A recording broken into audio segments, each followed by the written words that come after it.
On the 7th of August, 1941, in the city of Calcutta, a man died.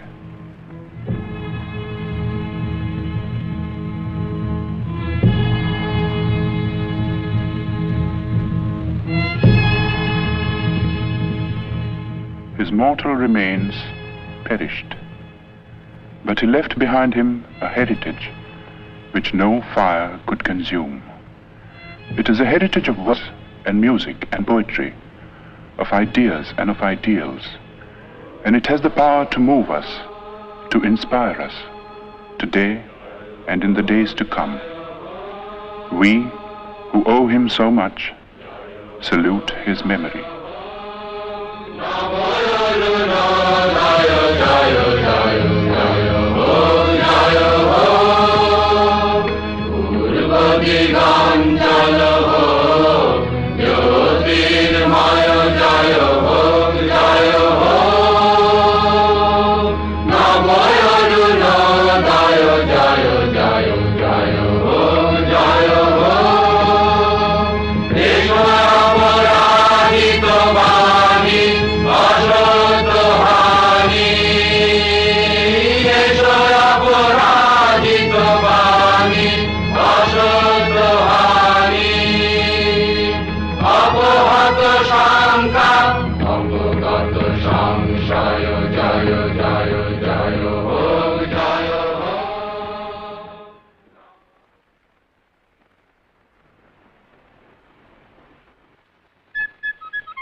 Founded in the year 1690 by an Englishman named Job Charnock, Calcutta, 100 years ago, was a thriving metropolis.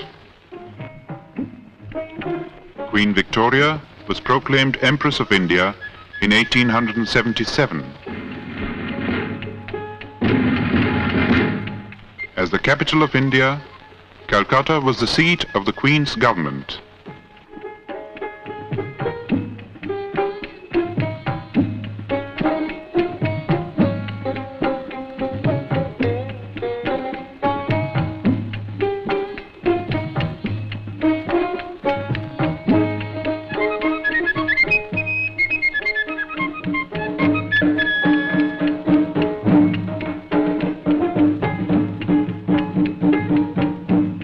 In the northern part of the sprawling city, in the area known as Jorashako in Chitpur, was the family residence of the Tagores. The Tagores had an impressive lineage. It dated back to the first group of learned Brahmins that came from Kannauj and settled in Bengal in the 8th century. 1,000 years later, Panchanan, a descendant, came to the new city of Calcutta and found a lucrative position with a British shipping company. His grandson Nilmoni added to the family fortune and built the house at Jorashako.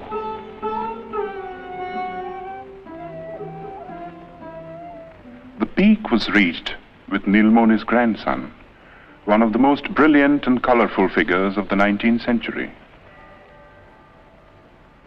Rabindranath Tagore combined cultured sophistication with a largeness of heart and a rare degree of business acumen.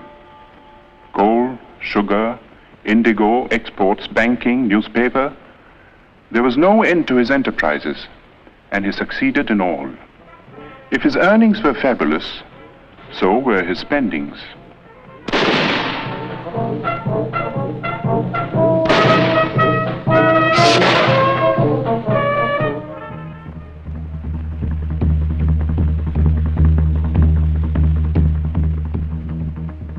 Although a Hindu and a Vaishnava, Dwarkanath defied the ban of Brahmin orthodoxy and twice went to England.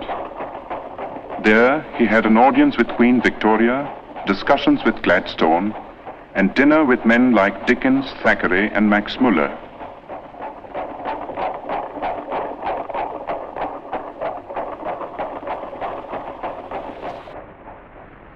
Shortly before his death in England, Dwarkanath had written to his eldest son in Calcutta, reproving him for neglecting the family's business affairs.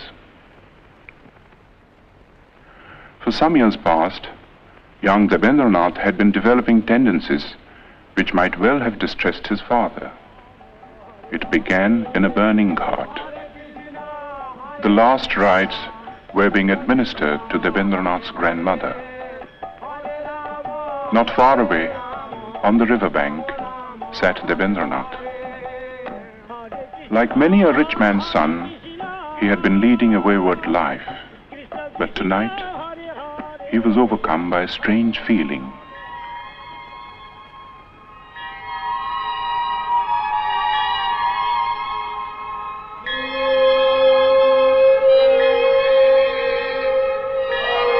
Worldly possessions seemed to lose their meaning for him. This led to a period of profound disquiet, followed by a ceaseless quest for the meaning of existence in the great source books of the East and West. He read the materialist philosophers of modern Europe, Locke, Hume, Bentham, and others, whose ideas were so much in vogue among the students of the time. Then he learned Sanskrit and read the Mahabharata. But peace of mind would not come until one day he chanced upon a torn page of a Sanskrit book. There was a sloka in it which said, "God is supreme and all-pervading. Enjoy by renunciation. Covet not another's wealth." This was a page of the Ishopanishad, edited by Raja Ram Mohan Rai. Ram Mohan had been a close friend of Dwarkanath's. As a boy, Rabindranath had a deep and silent admiration for the man. But the greatness of the Raja's vision and the magnitude and nobility of the tasks he had set before himself were beyond the boy's comprehension. Ram Mohan lived in times when India's spiritual heritage was being submerged in ritual and superstition.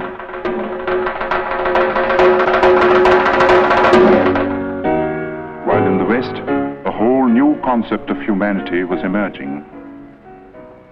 Ram Mohan advocated Western education for Indians because he wanted the new ideas of the West to spread in the country. He also wanted that we should respect what was old and true in our own heritage.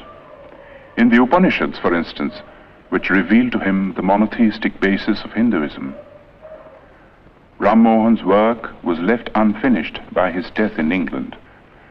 But Rabindranath, inspired by the 2 lines of Sanskrit text, went on to prove himself to be the Raja's true spiritual son and heir.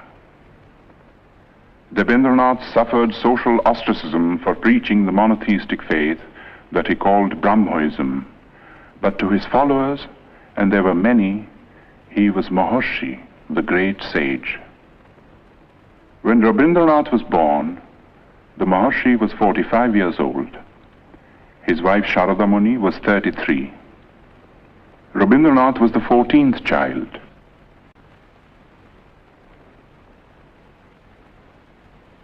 The eldest was Dwijendranath, poet, philosopher, mathematician. Second son Satyendranath translated the Gita and Meghdut in Bengali verse and became the first Indian member of the Indian Civil Service. The 5th son Jyotirindranath was a born musician, translated Moliere and Sanskrit dramas into Bengali, and wrote and staged some of the most popular Bengali plays of his time. Among the daughters was Swarna Kumari, the first woman novelist and the first woman to edit a journal in India. Indeed, it was a household which hummed with artistic activity.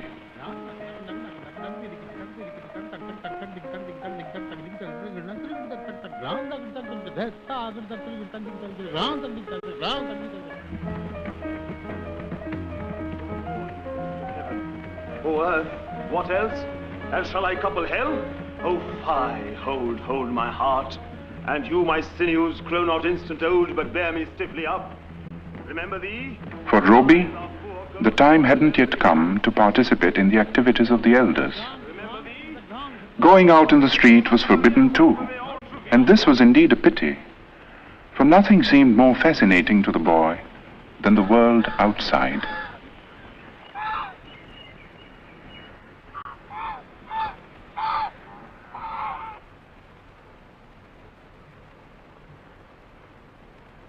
At the age of 7, Robbie was sent to school. See a box. তুমি কি একটি বাক্স দেখিতে পাইতেছ? Yes, I can see a box. হ্যাঁ, আমি একটি বাক্স দেখিতে পাইতেছি। Yes, I can see a box. হ্যাঁ, আমি Robbie went to 4 schools and hated them all. But to say that he lacked education would be wrong. For his third brother Hemindranath saw to his studies at home, and it was all done by the clock.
When Robbie was 12, Rabindranath went on a trip to North India and took the boy with him.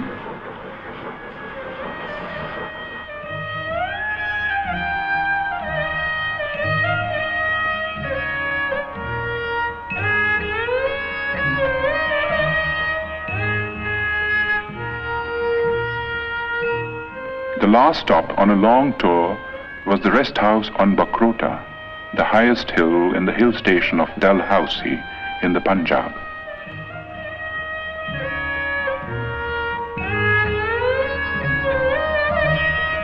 Robbie was told by his father to roam about on his own.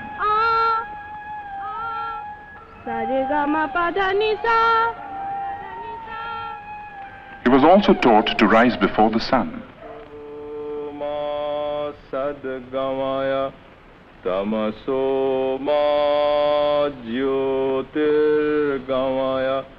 And to handle money and keep accounts.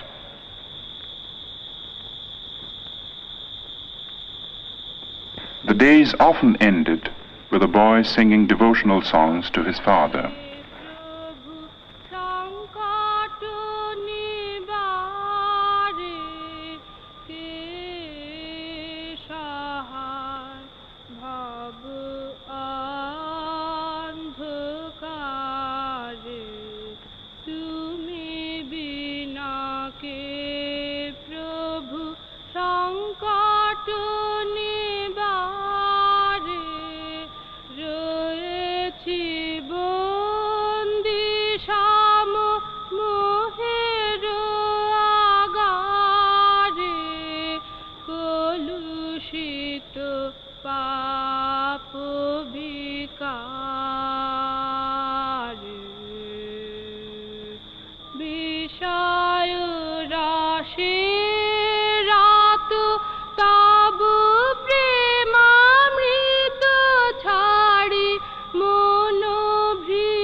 Robbie was 13 when his first book of verse, Kobi Kahini, came out. When Robbie was 16, Rabindranath brought out a literary magazine called Bharati, and Robbie found an admirable platform for his literary activities. The essays included pieces on European poets like Dante and Petrarch, whose acquaintance Robbie had made in Ahmedabad, in the library of his elder brother Satyendranath. Satyendranath's wife Ganada Nandini who was staying in England with her 2 children, was a remarkable woman who had been persuaded by her husband to come out of orthodox seclusion. Roby set out for England in the summer of 1878 and joined Ganadanandini in Brighton. If the plan was to provide the boy with a proper education, it came to naught, for Roby returned without completing his course of studies at the London University.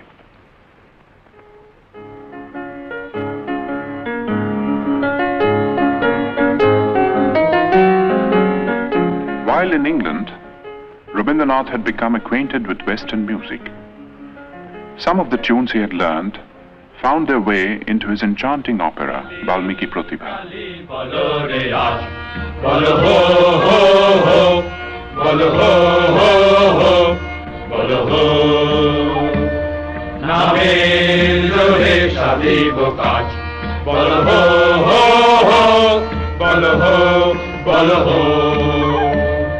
ওই ঘোর মস্তকারে নিত্য রঙ্গ মাঝারে ওই লক্ষ লক্ষ যক্ষ লক্ষ ঘেরি শ্যামারে ওই লাট্ট পাট্ট কেশ ওই অট্ট অট্ট হাসে রে হা হা হা হা হা হা আরে বল রে শ্যামা মায়ের জয় জয় জয় জয় জয় জয় জয় জয় জয় জয় জয় আরে বল রে শ্যামা মায়ের জয় জয় জয়. There were other tunes, however, which came from classical Indian ragas, used for the first time in an operatic context.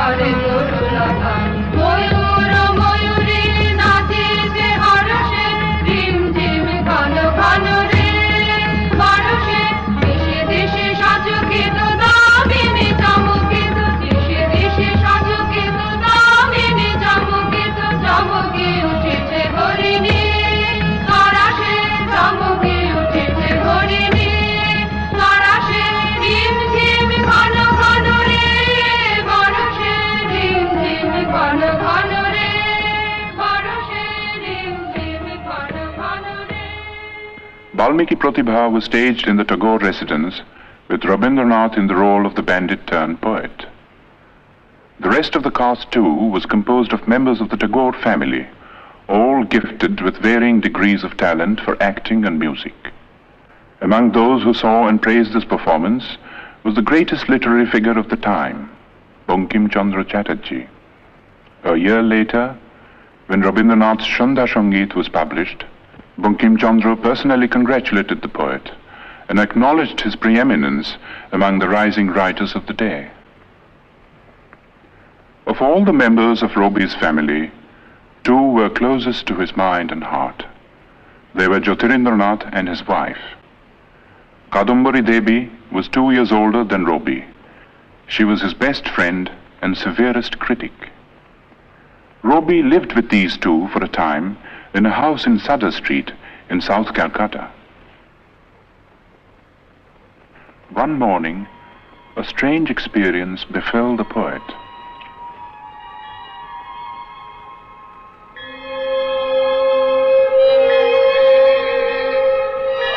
One day, while I stood watching at early dawn, the sun sending out its rays from behind the trees, I suddenly felt as if some ancient mist had in a moment lifted from my sight, and the morning light on the face of the world revealed an inner radiance of joy.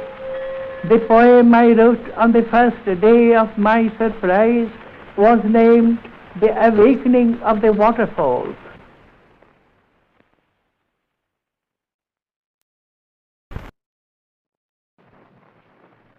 At the age of 22, Rabindranath married Bhavatarini Devi. The old-fashioned name was later changed to Mrinalini. 2 months before the wedding, Rabindranath had received a letter from his father in which he was asked to prepare himself to look after the family estates. After a period of initial training in the estate's offices in Calcutta, Rabindranath found himself in the very heart of rural Bengal, in the region around the river Padma.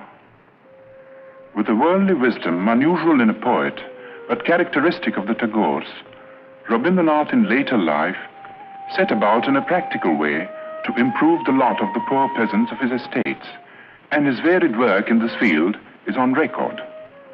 But his own gain from this intimate contact with the fundamental aspects of life and nature, and the influence of this contact on his life and work, are beyond measure.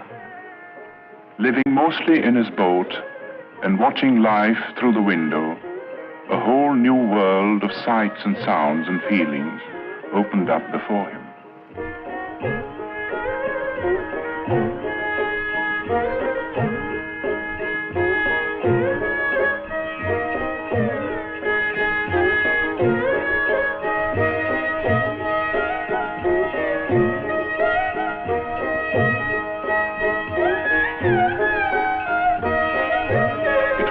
In which the moods of people and the moods of nature were inextricably interwoven. The people found room in a succession of great short stories, and nature in an outpouring of exquisite songs and poems. Dominant was the mood of the rains, exultant and terrible.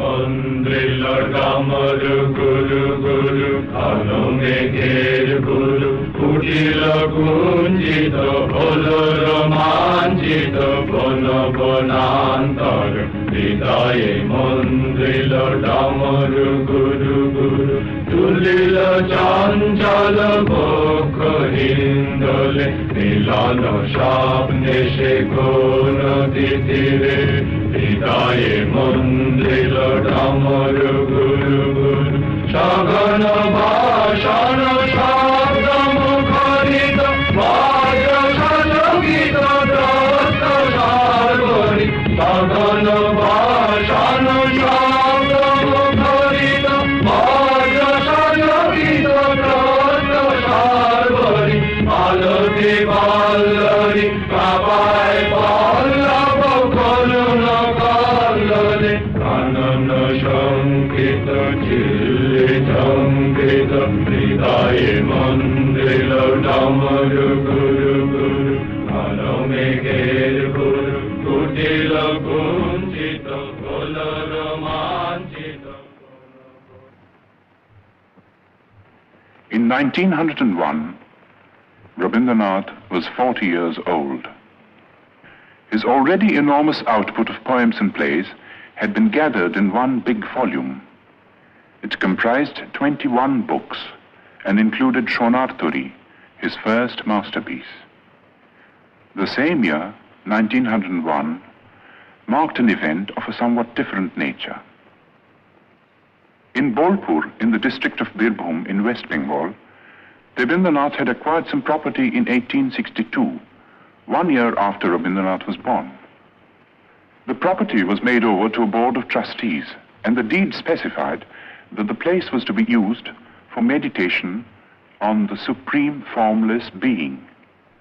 According to the Maharshi's wishes, a seat of prayer and a temple of worship had been built, and close to the temple, a residential house which was called Shantiniketan, the abode of peace. Rabindranath had been worrying about the education of his children, and had decided to start an experimental educational institution in Shantiniketan. It was to be a school, but not like the schools that had been the nightmare of his own childhood.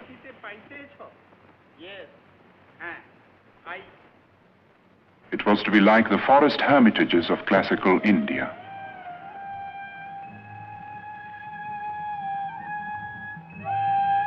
But to bring it into being was not an easy task. For one thing, it cost money. Rabindranath was obliged to sell, among other things, the copyright of his books. His wife added her bit by selling her wedding ornaments. 2 months after the school was opened, she was taken ill. 3 months later, at the age of 29, she died. For Rabindranath, it was the beginning of a series of personal tragedies. 9 months after his wife's death, his second daughter Renuka passed away. The hardest blow of all came 4 years later. Youngest son Shomindro took after his father in many ways.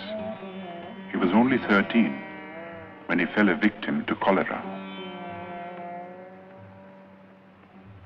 It was in the midst of these bereavements that Rabindranath participated in one of the greatest political upheavals in the history of India.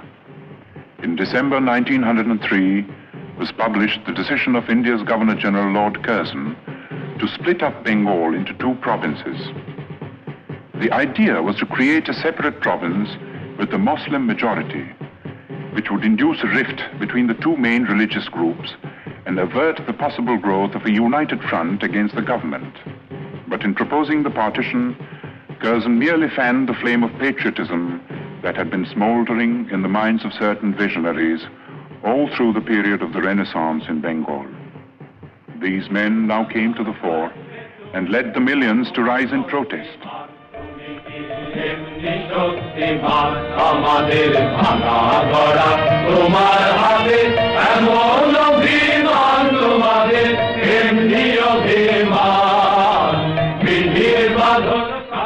A series of stirring patriotic songs which Rabindranath composed for the occasion were sung in procession in the streets of Calcutta, with the poet himself in the lead.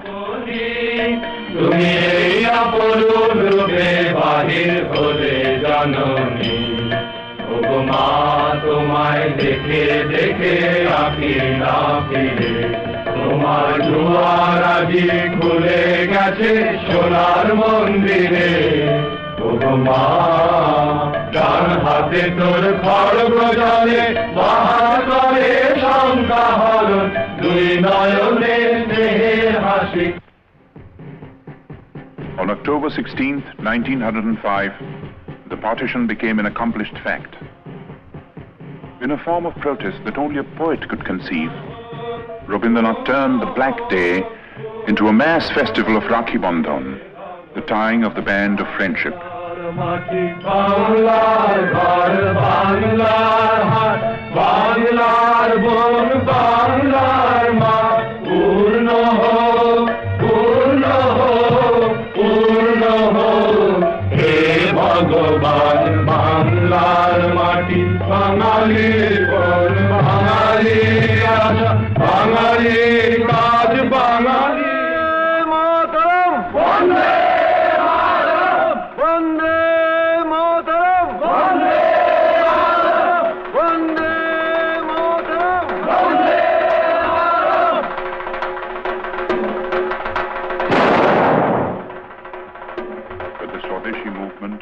Fated to grow and assume a character which was not possible to foresee in its early stages. While admitting the bravery and patriotism of those who killed or were killed in a reckless bid for freedom, Rabindranath could not condone terrorism.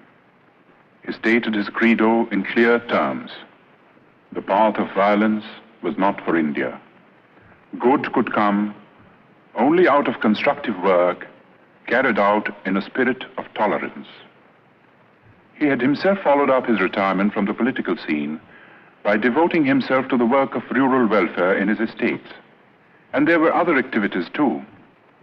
He was teaching at school, editing journals, and engaging himself in every conceivable form of literary activity. That his own countrymen now regarded him as their leading man of letters was proved by his 50th birthday celebrations in Calcutta. Sponsored by the Bengal Academy of Letters and attended by thousands, it was a unique occasion and the first time that such an ovation had been given a literary man in India. But to the outside world, Rabindranath was still an unknown name. The object of Rabindranath's visit to England in 1912 was to study the educational methods of the West, and also to acquaint the West with his own work at Shantiniketan. He happened to carry with him on this occasion a notebook containing his own English translations of some of his songs, mainly from Gitanjali. He showed these translations to the English painter William Rothenstein, who had met him on an earlier visit to India. Rothenstein was so impressed that he sent a copy of the translation to the well-known Irish poet Yeats. In introducing the poems to a gathering of English writers and intellectuals, Yeats said, "I know of no man in my time who has done anything in the English language to equal these lyrics. Even as I read them in this literal prose translations, they are exquisite in style and thought." Gitanjali was published in England in the same year. There has rarely been another instance of a poet gaining world fame in like manner. The Nobel Prize came in 1913 and the knighthood in 1915, while war was raging in Europe.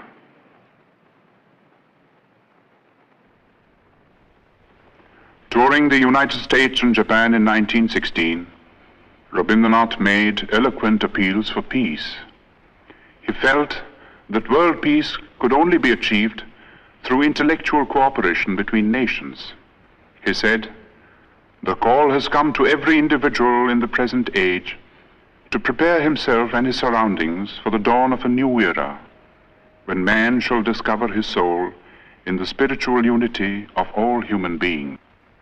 Pursuing this noble idea of international cooperation, Rabindranath gave the school at Shantiniketan a new status and a new name, Yatra Vishwam Bhavati Ekaniram, where the world becomes a single nest. This was the motto of the Vishwa Bharati. It was inaugurated on the 24th of December 1918 with the aged philosopher Brajendranath Sheel presiding. Rabindranath made over the entire Nobel Prize money towards the building of this university. While peace had been restored in Europe, in India there was unrest. The Rowlatt Bill, designed to suppress all political movements, dashed India's hopes of gaining the self-government that the British rulers had kept promising through the war years. Dominating the Indian political scene at this time was Mohandas Karamchand Gandhi, who, as a barrister in South Africa, had fought for the rights of the Indians living in that country. As a protest against the Rowlatt Act, Gandhi launched a movement of passive resistance. But the masses misinterpreted the movement, and following a rumor of Gandhi's arrest, violence broke out in many parts of the country. As a result of this, the government started taking repressive measures out of all proportion to the magnitude of the violence.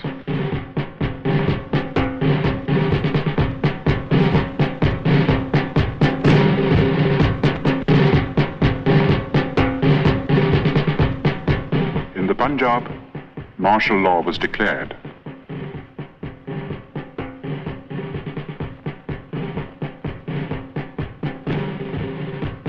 In charge of the troops at Amritsar was Brigadier General Dyer. On the first day of the month of Vaishak, a crowd gathered in Jallianwala Bagh, as it had done every other year. It was a peaceful crowd, but Dyer was taking no chances.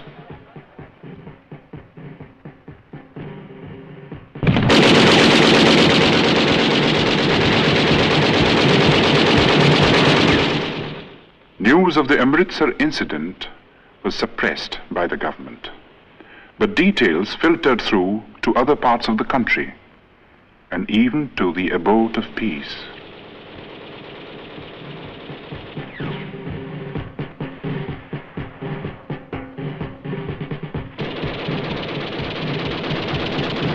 Rabindranath rushed to Calcutta.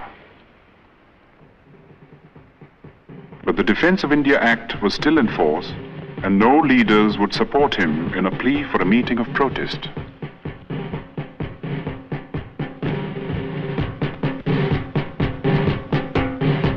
At 4 o'clock in the morning of May the 30th, Rabindranath finished writing a letter. It was addressed to the Viceroy. Condemning the government for the killing in the Punjab, Rabindranath ended by saying, And I, for my part, wish to stand, shorn of all special distinctions, by the side of my countrymen, who, for their so-called insignificance, are liable to suffer degradation not fit for human beings. And these are the reasons which have painfully compelled me to ask Your Excellency to relieve me of my title of knighthood.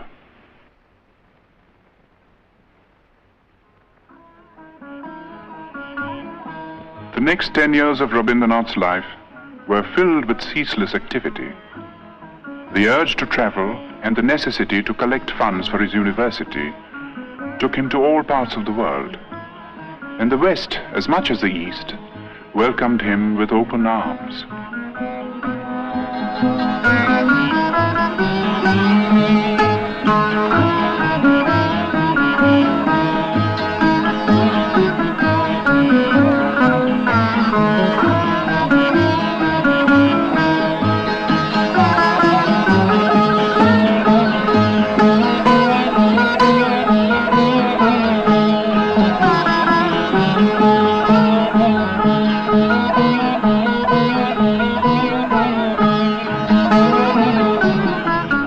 Wherever he went, he spread the message of peace and stressed the importance of intellectual cooperation between nations. He said, "We ought to know that isolation of life and culture is not a thing of which any nation can be proud.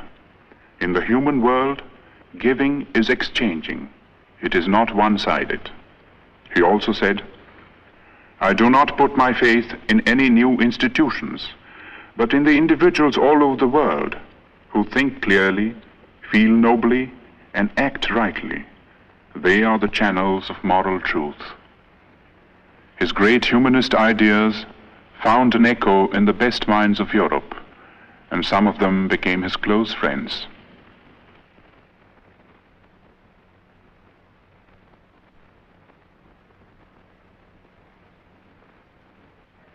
In the meanwhile, the institution at Shantiniketan had come a long way from its modest beginnings.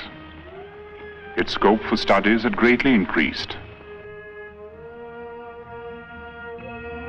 There was Kalabhavan for the study of painting,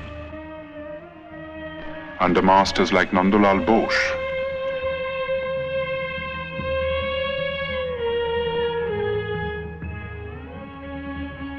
Who was himself a pupil of Rabindranath, the poet's nephew.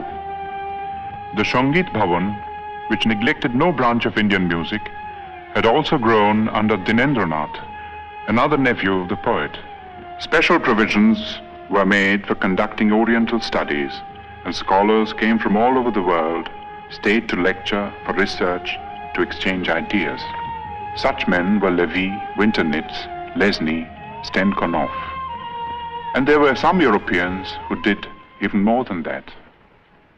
Charles Freer Andrews, a missionary who was present at Yeats' reading of Gitanjali, and William Winstanley Pearson, who also met the poet in England, came to the ashram in its early days and stayed on until their death, working with a selfless devotion to the poet and his cause that few Indians could equal. Leonard Elmhurst was another Englishman whom Tagore had met in America. He was drawn by the poet's personality, came over to Shantiniketan, and took charge of the School of Rural Handicrafts, another of Rabindranath's experiments at Shurul, 2 miles from Shantiniketan.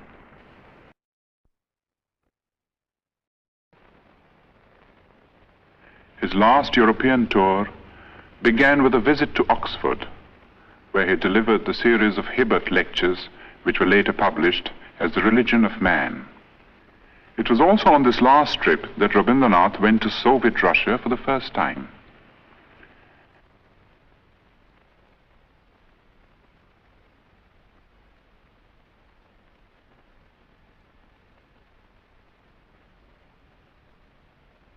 On the eve of his departure from Moscow, he told his hosts, "You have recognized the truth that in extirpating all social evils, one has to go to the root, and the only way to it is through education." In Russia, as well as in other countries that he visited on this tour, Rabindranath held exhibitions of his paintings. At the age of 70, Rabindranath had found a new outlet for his creative urge. It was astonishing the way it started.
In 1931, the leading citizens of Calcutta united in an appeal to observe the poet's 70th birthday. It was celebrated in a manner that was truly worthy of the occasion.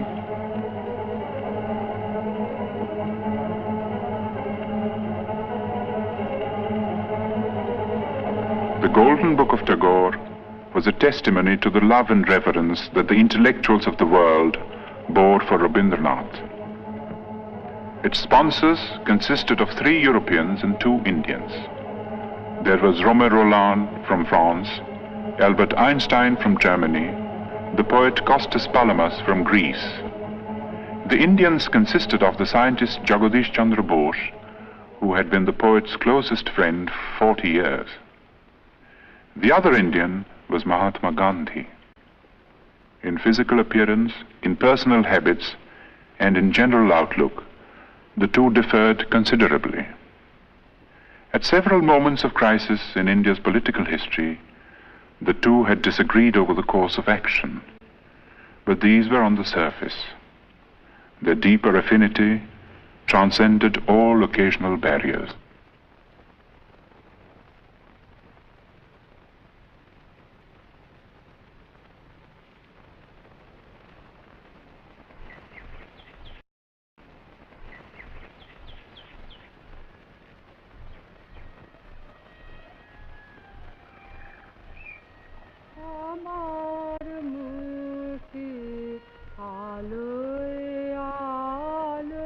The last years of the poet's life were spent largely in his beloved Shantiniketan.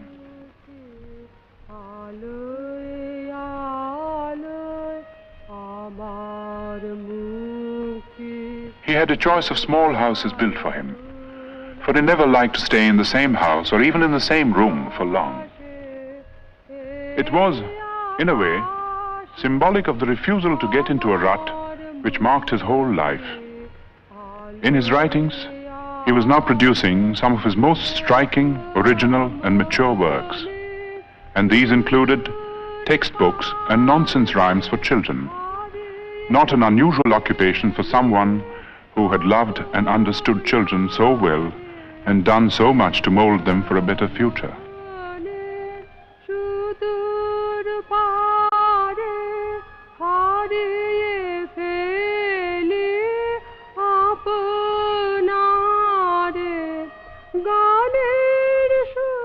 His health was failing, but calls of duty, which he was ever ready to answer, gave him little rest.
On the 7th of May, 1941, Rabindranath was 8 years old. 3 months later, he was to leave Shantiniketan, never to return.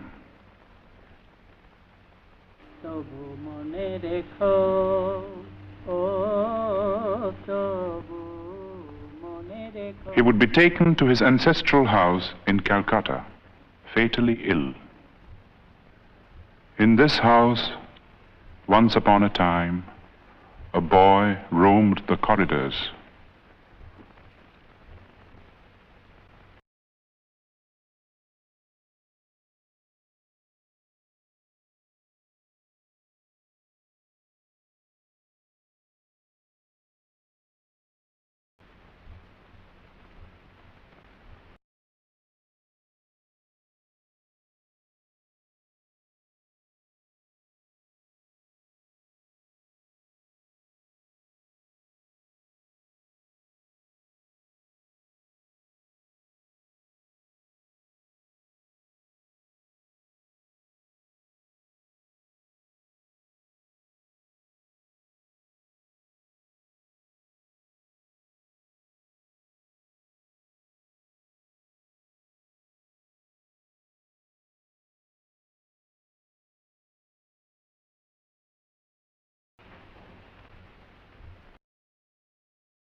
Rabindranath attended the 80th birthday celebrations in Shantiniketan in spite of his failing health.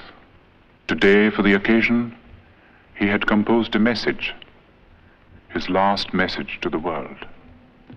It was called The Crisis in Civilization.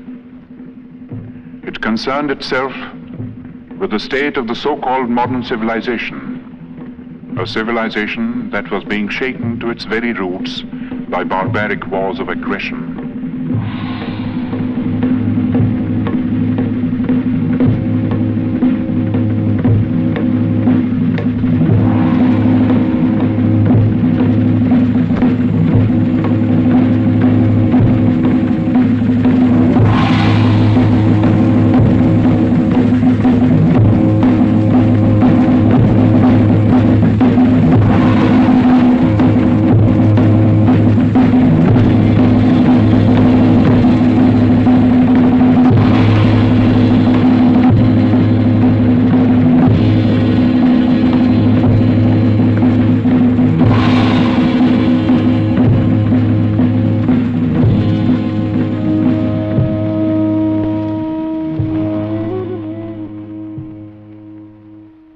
In the course of this message, Rabindranath said, "I had at one time believed that the springs of civilization would issue out of the heart of Europe. But today, when I'm about to leave the world, that faith has deserted me. I look around and see the crumbling ruins of a proud civilization strewn like a vast heap of futility.